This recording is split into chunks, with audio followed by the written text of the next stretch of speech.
Opinion: the Dreamliners nightmares are increasing in frequency even after a LATAM Airlines Boeing 787-800 Dreamliner en route to Santiago in Chile circled over the Pacific for an hour on August 1 before returning to Los Angeles Airport to make an emergency landing due to engine failure. Will Boeing and its proxies still blame Indian pilots for the crash of AI-171 in Ahmedabad in June? Flight trackers and video evidence note that when it landed, its ram air turbine rad was clearly deployed as AI-171's.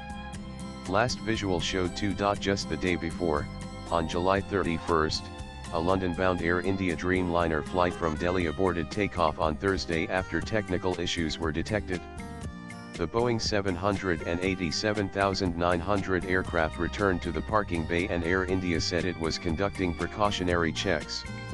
Such precaution is understandable, but given the rising public unease over incidents involving Dreamliners, transparency about these incidents, wherever they happen, must become standard practice. Due to the AI-171 crash and the orchestrated blame game by 787's components suppliers and manufacturer, most Indians know now that the RAT emerges when power fails, and fuel supply cutoff is one of several possible causes. Electrical failure resulting in loss of power to flight control, navigation, and other systems can also cause the RAT to deploy. And if this latest RAT deployment on the LATAM flight is not probed transparently, the public will, well, smell a rat. Intriguingly, in December 2018, a LATAM Boeing 777-300 on its way from Sao Paulo to London Heathrow had to make an emergency landing at Belo Horizonte. At that time too, the RAT was deployed and 12 of its 14 tires burst due to its heavy weight as it had been unable to dump fuel. Passengers said there had been a strong smell of burning electricals before the cabin lights and entertainment systems went out. The crew said all navigation equipment had failed too. The testimony of the lone miraculous survivor of the Ahmedabad Dreamliner disaster had also reported that there was a loud bang and a high-pitched whine, which was deduced to be the sound the RAT deploying, and the cabin lights had flickered just before the aircraft crashed. Unless he gets sudden amnesia or mysteriously retracts the statements he made to multiple news networks, Boeing cannot swat away the similarities between the 777 and 778 electrical issues. Even before this latest LATAM Dreamliner nightmare, a United Airlines 787-800 bound for Munich returned soon after takeoff from Washington Dulles Airport on July 25. Its left engine failed, and the pilots issued a mayday call, flew in a holding pattern and then landed back at the airport. It was considerably higher in the air than AI-171 when this happened and thus could recoup and land safely. But as the engines were inert, the plane had to be towed off the runway. Not many in India, or indeed anyone apart from aviation watchers, know that in March 2024 Boeing had told airlines with Dreamliners to check pilot seats as part of a probe into another LATAM flight wherein 50 people were hurt when it plunged suddenly in midair.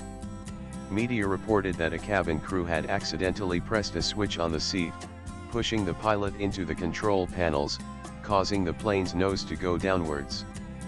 But was that the real reason for the fall? Is it a coincidence that among the first of many wildly speculative statements by mostly American aviation experts was the allegation that the seat of one of the AI-171 pilots moved suddenly, making him fall on the control panel, causing engines to cut out and the plane to crash? The experts were pointing to both pilot error and bad maintenance by Air India.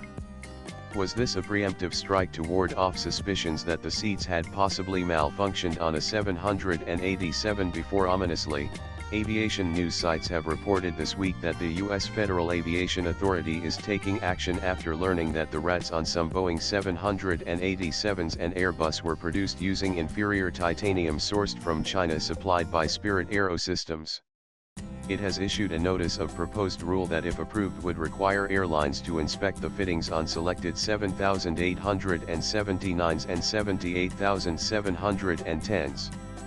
The Boeing whistleblower Sam Salihpour worked for that company. These two recent incidents involving Dreamliners belie statements endlessly pushed after the AI-171 crash that Boeing 787s have a flawless safety and performance record. The aircraft manufacturer has to strongly push that line, considering that after many similar assertions of perfection, Boeing 737 MAX had been revealed to have a faulty software which was the real cause of the crashes of Lion Air and Ethiopian Airlines, months apart in 2018 and 2019. When Boeing was so confident back then and also had many cheerleaders for its aircraft till conclusively proven otherwise, what is the probability that it would try the same tactic again in 2025? At that time too, it had the backing of President Trump until the world outcry got too loud and all Boeing 737 MAXs had to be grounded pending safety checks. But eventually the behemoth American corporation negotiated a deal to avoid prosecution for those 346 deaths. This June, Boeing agreed to fork out $1.1 billion in a deal with the Department of Justice that includes paying $444.5 million to the victims' families and spending another $445 million to improve its compliance, safety, and quality programs. Boeing has already paid $243 million of a $487.2 million criminal penalty settled in 2021. Some call this blood money. Finding Air India's pilots responsible for the AI-171 crash rather than any design or manufacturing fault would help Boeing too. Swipe left for next video. The US media has also been curiously reticent when it comes to reporting on the two most recent Boeing Dreamliner glitches that appear to indicate that what happened to AI-171 was not the result of any deliberate actions of pilots but a catastrophic failure of aircraft systems which left no time for remedial measures.